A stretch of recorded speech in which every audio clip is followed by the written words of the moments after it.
Hey YouTubers, it's Gary. This video and its sequencing parts are especially for my little brother, Dan. And just a shout out to anybody else that may catch it. I've got the greatest little brother that ever was. He's 10 years younger than I am. I'm in my 40s. And he joined the Navy when he was 18 years old, right out of high school. And he's lived in a foreign country, in the Asian part of the world, ever since. And he gets home every several years, you know, on occasion. And I don't get to see him that often. We talk on Skype, and these videos are of home.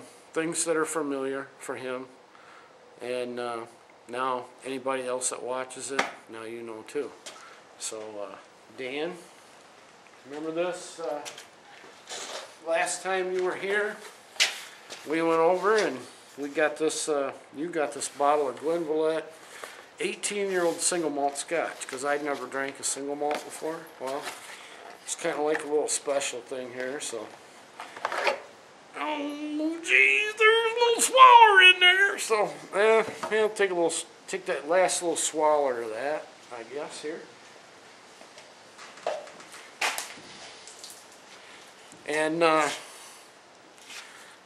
this to you.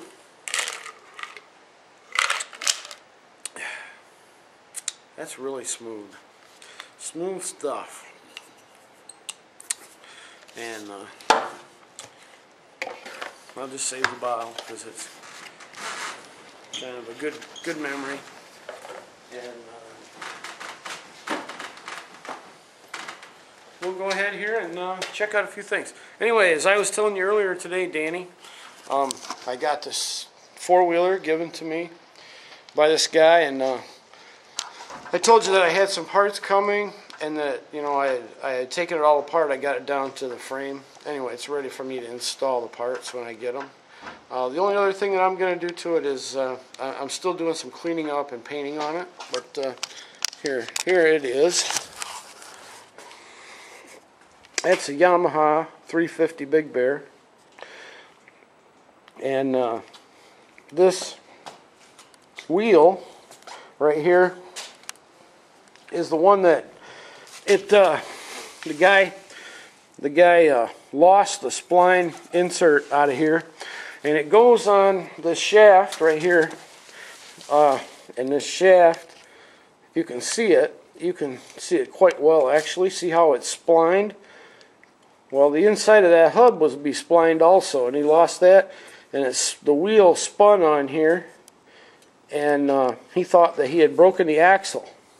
And so he parked it in his barn, and he bought a new four-wheeler, and I got it when he was on his way to the junkyard with it. Anyway, like I said, I took all the skid plates off, and I used a lot of degreaser on it.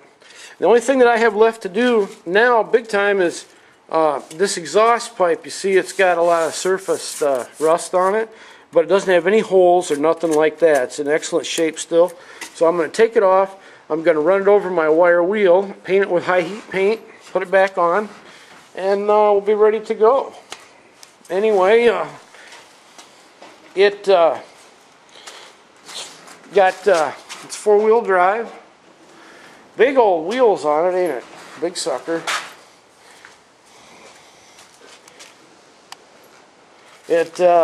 This part back here is the transmission.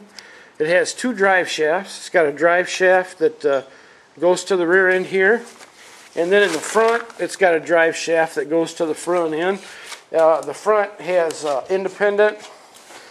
independent front suspension and drive there. Anyway, it's actually a nice.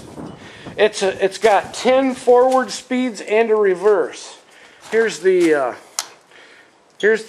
gear shift on it. It's kind of like a car, the way the gear shift module works. It's got a high-low range, 10 forward speeds and a reverse. Anyway, I know that it's difficult really to see what it amounts to like this, but once I get it painted, it'll be great. It'll be just like having a new four-wheeler, and this thing is very sound and it runs really good. And $128 investment, be awesome four-wheeler, really awesome. And if I take you across the garage here and show you, there's the rear, there's the fairing, like the fenders and everything that go on the rear of it. I'll paint that. And then the front of it is here also. The front of it's underneath of here. See, there's the front. But I got it taken down so that I can mechanically go through the whole thing and get it back online. Actually, it's really quite a large four-wheeler, and it'll be really nice when I get it done. Here's the old John Deere, Danny. Got that back from Mark and Mary when they moved away. I had to buy the tractor back so that we could still cut wood. And I'll tell you what we'll do. Man. I got a little idea. I'm going to go ahead and start the John Deere, and we'll go for a little ride around the property and check it out. What's kind of neat is that I did this a couple of days ago, and there was still 2 foot of standing water in some places back there, so this will kind of be like a four-wheel adventure a little bit, but it'll be pretty cool. Check this out. We'll go outside. It's a brilliant, beautiful Michigan day today. I mean, you could not ask for a more beautiful piece of property than this. Might even be some morel mushrooms out now. Well, there's see that snowmobile, Danny? Mark gave me that set in his, he bought that brand new, it's set in his garage, and I really didn't want it for the snowmobile, but the motor in it runs like new, and I thought maybe if I build an ultralight, I'd put the motor in it. But let's see if I can get it open here. You can, it actually runs very well still.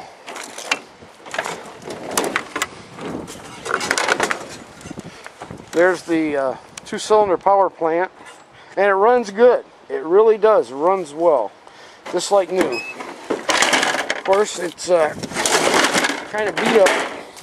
Kind of beat up it is. Let me close it back up.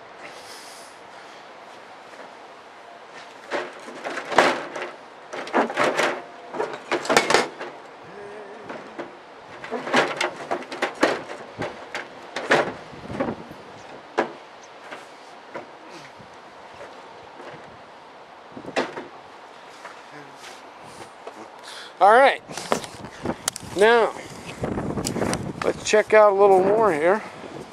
If we kind of come around the side of the garage,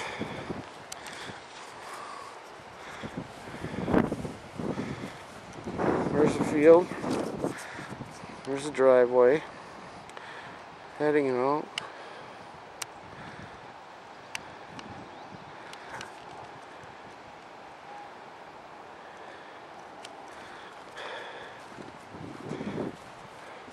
Okay, getting ready to head to part 2 of this video.